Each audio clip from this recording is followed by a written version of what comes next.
एक गांव और एक किसान की कहानी। भारत के हृदय में बसा एक छोटा सा गांव था जिसका नाम था सुखपुर। यह गांव हरियाली से भरा हुआ था। चारों ओर खेत खलिहान फैले हुए थे और यहाँ के लोग मिलजुल कर प्रेम से रहते थे। इसी गांव में एक मेहनती किसान रामलाल रहता था। रामलाल का जीवन खेती पर निर्भर था। उसके पास 5 एकड़ जमीन थी जिस पर वह गेहूं, धान और कुछ मौसमी सब्जियां उगाता था।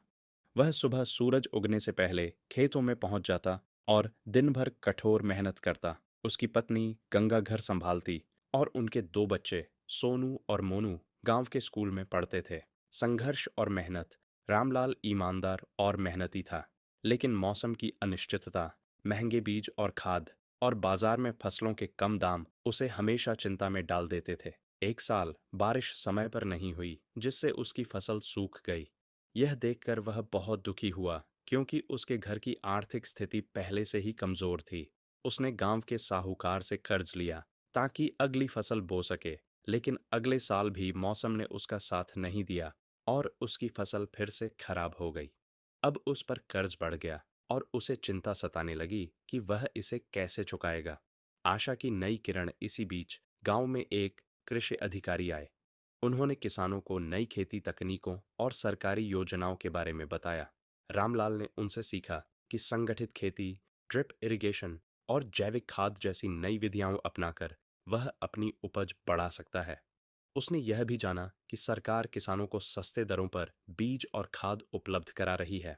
रामलाल ने नई तकनीकों का उपयोग किया और इस बार बारिश भी ठीक हुई। उसकी फसल पहले से बेहतर हुई और उसे अच्छे दाम भी मिले।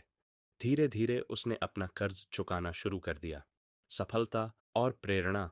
अब रामलाल गांव के अन्य किसानों को भी नई खेती तकनीकों के बारे में बताने लगा।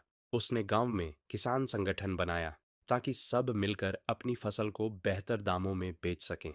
उसके प्रयासों से गांव में खुशहाली आने लगी।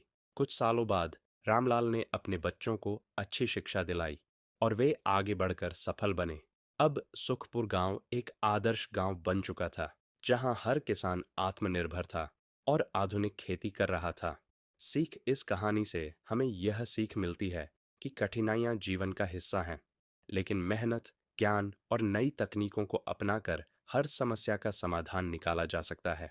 किसान हमारी अर्थव्यवस्था की रीढ़ है और यदि वे संगठित होकर सही तरीके अपनाएं तो गांवों की तस्वीर बदली